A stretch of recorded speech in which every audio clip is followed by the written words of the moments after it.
Hey everybody, I'm Chad. I'm Chris. We're the creators of Order of Eventide, the pen and paper role-playing game. Today we're going to be going over how to encounter enemies and how to do combat. Let's dive in. Are you ready?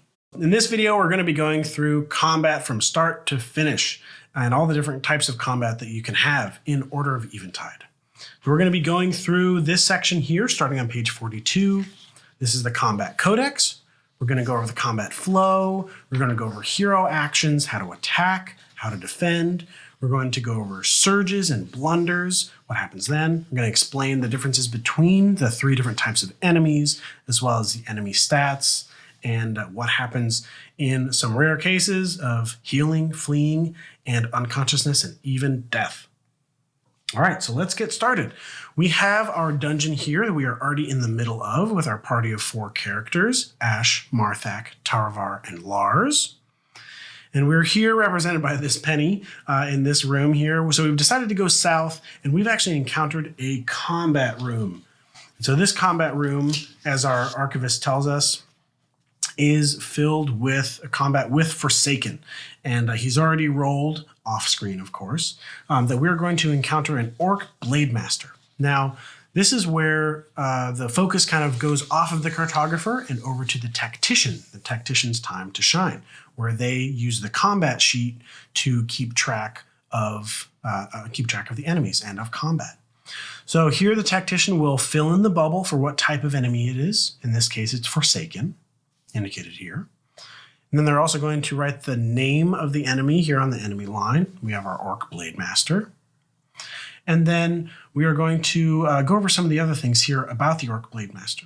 Once the archivist has rolled the Orc Blade Master and has said this is who we're facing, it's also good to just get players into the mood to read out this flavor text below. So they might say, after we're facing the Orc Blade Master, that these tall green-skinned warriors wield longswords of black steel.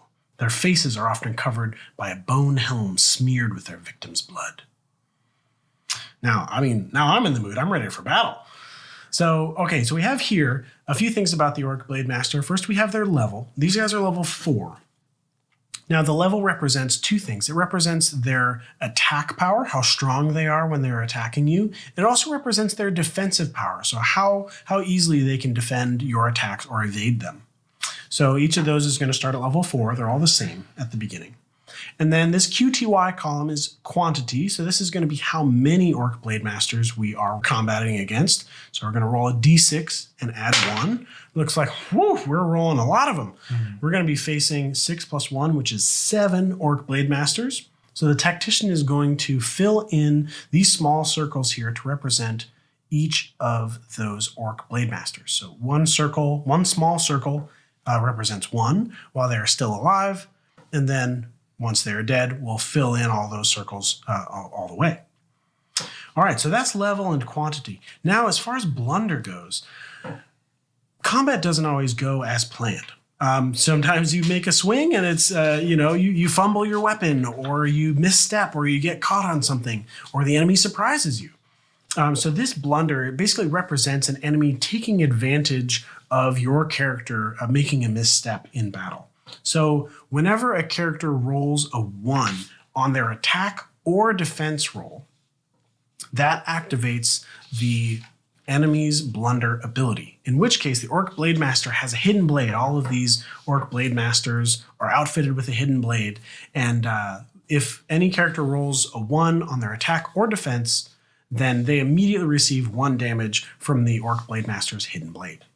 So that is what's going to happen with their blunder ability. Okay, now that we are ready to start combat, combat proceeds in a certain turn order. And this is something that players will have defined beforehand. Each player, writes on their sheet right next to this little number sign here, which number they are in combat. They can decide whatever they'd like to do, whichever order they'd like to go in, but you have to remain in that order throughout the rest of combat. You can change turn order outside of combat, but you have to remain in that turn order during combat. So, since this is a regular combat with Forsaken, we're going to start with our number 1 hero who is leading the charge. Marthak is first up in line. He's ready to clobber. He's ready to get some orcs. Each turn consists of 1 primary action, which can be used usually to attack. There are also a few other actions you can do. And then it's going to consist of at least one free action. There are various ways that heroes can get more free actions, but they start out by default as always having at least one. So now these hero sheets that we're using are downloaded from orderofeventide.com. So they fit in an entire letter size sheet, gives us a little bit more room. And they have some little pointers here at the bottom of what we can do with our different actions. So you can see primary actions, you can see all the different things that we can do with our primary actions, as well as our free actions and what we can do with those. So Marthak is going to start out strong. They want to attack with their two-handed melee hammer. They're going to attack. So in order to attack, they're going to look at the base attack roll that they have, which is d6 plus 1. So we're going to roll a d6. Oh, that's going to be a 2 plus 1, which is a 3. I think we're still going to make it. And then they're wielding a two-handed melee hammer, which two-handed weapons give them plus 2 attack. And then because they're a fighter, they automatically have another plus 1 attack. So that gives them plus 3. We've written this down in our equipment slot for shorthand. So that rule 3, 2 plus 1, now is an extra plus 3 on there for a total of plus 4. And that is going to be a total of 6. So we compare that attack roll of a total of 6 with the level of the Orc Blade Master. Now we have to exceed all of our rolls in order to have the heroes come out on top.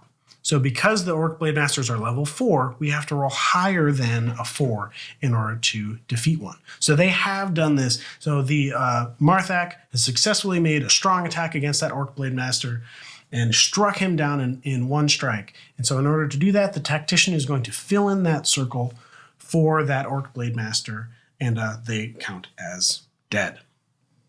All right, the first one is gone.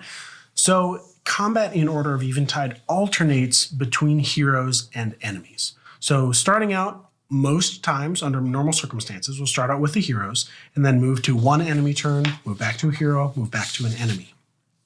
So now we're actually going to move over to one enemy's turn. And the most efficient way to keep track of all of this, that heroes attack from the left, going this way, and enemies attack from the right, coming back. So in order to do this, the Tactician is going to make one enemy attack. They're going to make a little line there saying that this enemy has attacked during the first round. And they're going to roll randomly to see who this enemy is going to attack.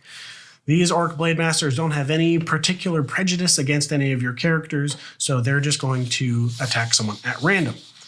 So they'll roll for as many heroes are alive, in which case all 4 of our heroes are alive. So they're going to roll a d4 and see which hero is going to be attacked. Now we're going to match the number that we roll up with the number in the hero number column based on the turn order. So we're going to use our d4 rules in the dice rules. So we're going to keep on rolling until we get a 1 through 4. So I've rolled a 6, which means that I'll need to roll again. Okay, I've rolled a 3, which means that this Orc Blade Master is going to attack Ash, who is our player number 3. Okay, now that Ash is getting attacked, Ash now needs to try to get out of that attack by rolling her defense roll. Now I believe, so she is actually carrying a weathered buckler, which gives her defense plus 1. So let's go ahead and mark that defense plus 1 in her equipment slot, which gives her a total defense roll of d6 plus 1. So in order to survive against this attack and not take 1 damage, Ash needs to roll higher than a 4. Oh, she didn't do it. So d3 plus 1 is exactly 4. So unfortunately, the Orc Blade Master met her strength and was able to slice her with black steel, right? So try to role playing it a little bit, kind of fun. Ash did take 1 damage. Each successful attack from an enemy or to an enemy deals 1 damage. So now Ash is down to 4 health. Now that that enemy has gone, it comes back to the hero turn. So Marthak has already gone as player number 1. Now it's player number 2's turn. So Lars, our gnome, is player number 2, and he is ready to go. So Lars also wants to attack. He is going to, doesn't have anything special that he wants to do, but he's gonna go for it. He's gonna attack one of these guys. He's gonna roll his d6 minus 1 for his base. Since he's a gnome, he's a little on the small side. He's got some great equipment, but We had an unfortunate mishap earlier where Lars was afflicted with cripple from a peril. So he actually has a temporary -2. So I don't know if he's going to be able to do this, but we're going to try. Come on, Lars, you can do it. All right, so Lars rolled a 3, which right now is just going to be a plain 3, no additive here. So he did not roll higher than a 4. So unfortunately, he does not deal 1 damage to the Orc Blade Master. He didn't blunder, so nothing bad happened. They had a skirmish, and maybe they were fighting off, and Lars was using his weathered staff and shooting lightning bolts at the Orc Blade Master, but the Orc Blade Master was able to defend with his shield. All right, so now we have Lars who is gone. It is now the second enemy's turn to attack. So our tactician would mark the second enemy here as ready to attack. They're going to attack someone at random yet again. So we're going to roll a d4. Feel free to use a d4 die if you have it. We're going to just follow the d4 rules in the game book. So they are going to attack player number 4, which is Taravar. Now, Taravar also doesn't have any special defense bonuses, but they're going to try to defend against this attack anyway. So they're going to roll a d6. They don't have any shield or anything. Oh no! Taravar has blundered. They rolled a natural 1. His defense did fail. He didn't roll higher than a 4. So Taravar is down to 4 out of 5 health. When they blunder, this is on an attack roll, on a defense roll, doesn't matter. The blunder ability comes out. The Orc Blade Master's Hidden Blade is going to come out, and Taravar is actually going to receive 1 damage. So Taravar, you gotta get things going on. He needs some healing. He's only at 3 out of 5 health, and it's only been 1 turn. All right, so that second Orc Blade Master has gone. Now we're going to go to player number 3. Player number 3 in our case is Ash. Ash has a d6 +1. She's got a buckler as well as a short sword. She's going to attack using her primary action. All right, so Ash rolls a 3 +1, so that also is not enough to exceed their level 4, so not enough to deal 1 damage. That's a shame. Okay, so then play would continue on, and the third enemy would start attacking. So the tactician would then mark that the third enemy is going to attack in this first round. They're going to roll a d4 to see who they attack. In this case is player number 1. And player number 1 here is Marthak. So then Marthak would roll their defense die, which is d6 -2. Oof, I'm not feeling good about that. Ogre's big and strong, but they don't have a lot of defense. It's easy to hit them. Oh my gosh. Okay, Marthak has surprised us all with a surge. So here's what we can do. So surges are when you roll a natural 6 on your die. Completely, doesn't matter if you succeed or fail. If you've rolled a 6, you surge. And heroes can do many things with this surge. So from a narrative perspective, Marthak was ready for this attack. He knew the Orc Blade Master was coming, and he wanted to do something about it. So Marthak is a fighter. And so his fighter ability, if he was attacking, that would allow him to make an additional attack. However, he's not attacking, he's being attacked. So if he has any extra Lunite shards or any extra perks that allow him to use those surges, he could use one of those there. However, the only thing that we can do at this moment is bank that surge as a surge charge. So in order to save that for later, use his racial ability later on, turn the tide of battle. So we're going to fill in that extra little blob right there for the surge charge. Now, unfortunately, because Marthak has a -2 to his defense, even though he surged, got something good out of it, he saw it coming, he also let the Orc Blade Master just come in and hit him. He rolled a 4, which wasn't high enough to surpass what the Orc Blade Master had. So then play would continue after the third Orc has gone. We are not making a very good dent. I have to say, our party is not really doing so well. So they might use some items and things like that. So I have a feeling that our fourth character here is going to do just that.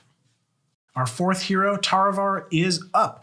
And Taravar is looking at the combat. We're not doing so well. So he's gonna try to turn the tide of battle here. He could use his primary action to attack. However, he's going to instead use his free action to use something that he has in his backpack. he has bought and stored away 2 Lunite bombs. Now, Lunite bombs are a specific item that you can buy in town, and they allow you to deal straight damage to enemies by using them. So we've circled here that this is a consumable item represented by the little potion icon. And we have 2 of them stacked up in our inventory. So he's going to first use a free action to use one of those items. Going to decrease that down to 1. And that is going to immediately, he's going to toss it. It's going to explode with arcane energy firing everywhere. And that is going to instantly kill 3 of those Orc Blade Masters, which is great. So now that those ones are dead, they are not going to attack, right?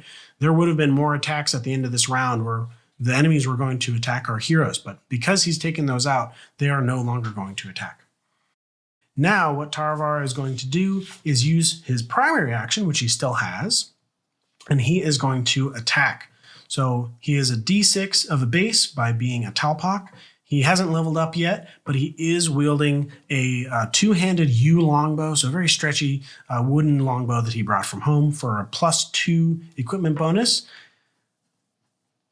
Now, he is also a hunter, so one thing that we forgot to do was to add that extra ranged weapon attack bonus to Taravar, so that's actually a +3 with that, because his specialty is in ranged weapons as a hunter. So that is actually going to be a D6 +3. And so he's going to roll a D6. It's only a 2. However, that extra 3 adds up to 5. And 5 exceeds the level of the Orc Blade Master, which is level 4. So he has successfully killed the next Orc Blade Master. Fantastic run, Taravar. You killed 4 of them. Okay, so that is the end of round 1. If there were any extra enemies at the end of the round, they would all attack en masse and attack the heroes at once. However, there are only 2 left, and they've already gone. They've already attacked. Goes on to round 2. At the start of round 2 begins just like round 1, starting with hero number 1 in our turn order, which is Marthak. Now here we're going to just sort of keep on rolling, keep on attacking, doing attacks back and forth until the enemies are defeated. So let's say that we went through round 2, we had some good luck, we defeated those 2 Orc Blade Masters, and only one of them had 1 turn, things like that. We'll say that we went through the rest of it. Now that we've completed this combat, the tactician would then strike out the Forsaken bubble here to say that this is completely done. And then we would receive the rewards here for this combat. So here back on the room table, you can see that any combat with Forsaken, however we got there, whichever room it is, that the party gets 1 essence per hero as well as 1 treasure to share.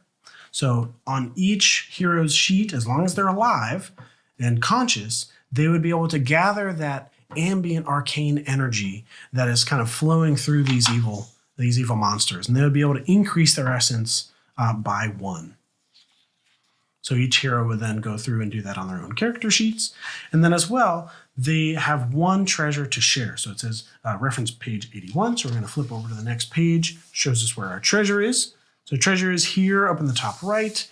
And our rule of thumb is that whoever landed the killing blow often gets the treasure. However, if someone did a particularly good job, for example, Taravar defeated 4 enemies in a single turn, I'd say that's MVP material. Let's let Taravar have that treasure. So first, Taravar is going to roll a d6 on the treasure table. All right, we've rolled a 1, which means that he has found a melee weapon on the ground after this. Oh, I wonder what kind of melee weapon he's found. So following the rules here, then we're going to roll a d2 to see if it's either one-handed or two-handed.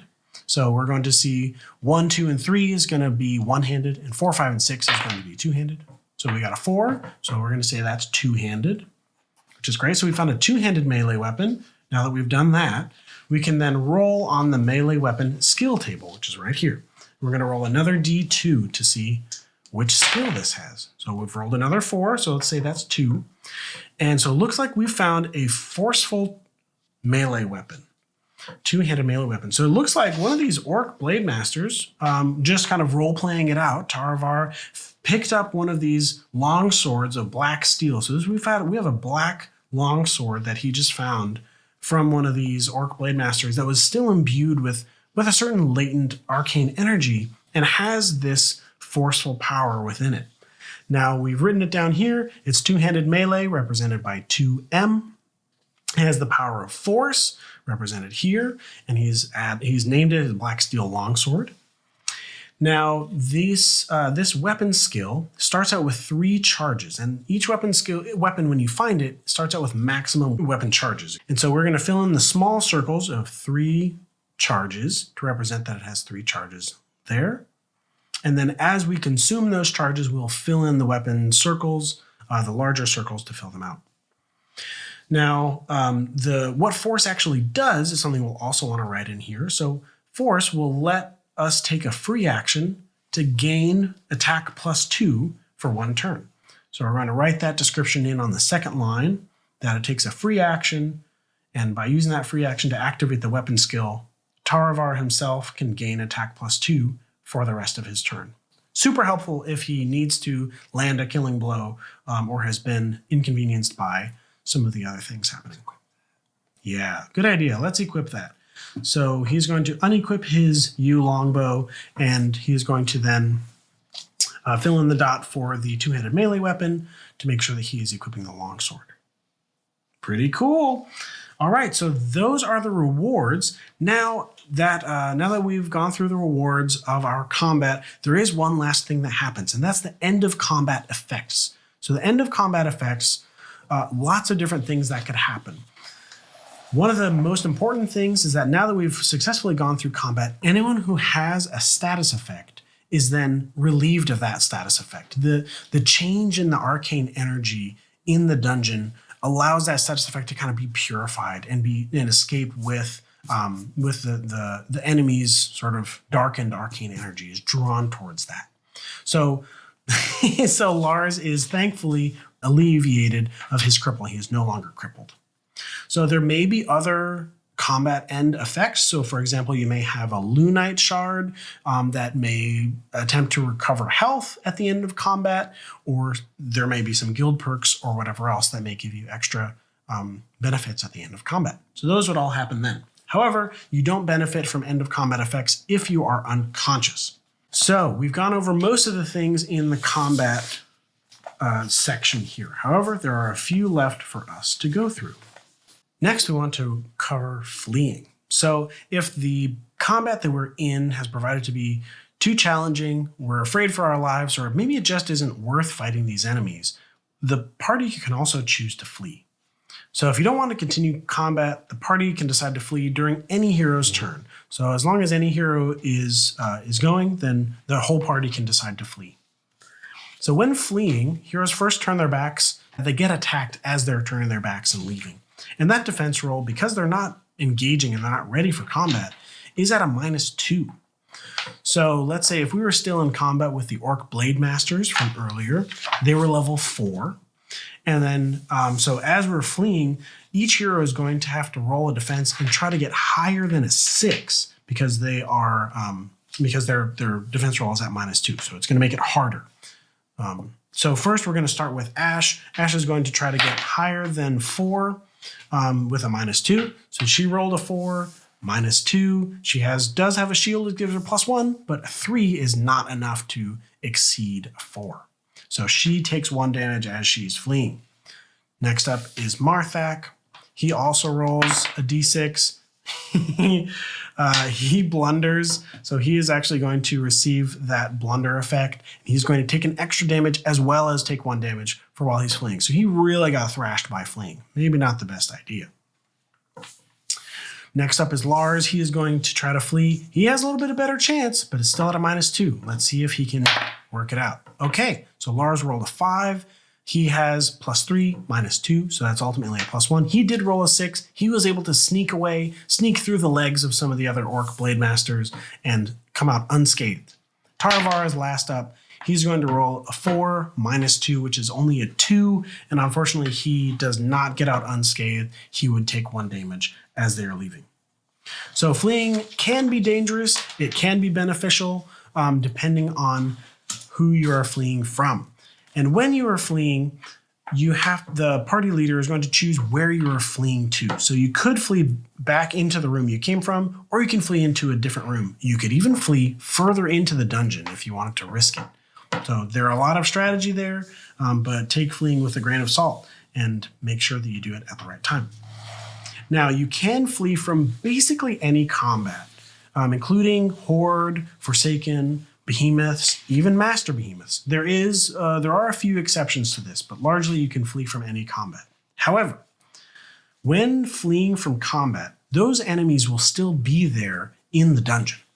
And specifically, when fleeing from a behemoth, that behemoth is going to be steeped in the arcane energy that's present in the dungeon that made them so powerful in the first place, and they're going to recover all of their health. So even if they're down to 1 health, if the party flees from that behemoth is going to restore back up to full health if they want to go face it again. Okay, so that covers fleeing. Now let's talk about unconsciousness and death. So if any hero is reduced to health at any time, inside of combat, outside of combat, from a peril or from a status effect or something, that hero is going to be immediately knocked unconscious. So here in our example, poor Taravar has taken some extra damage, maybe from a peril. He is down to 0 health. He's now laying unconscious.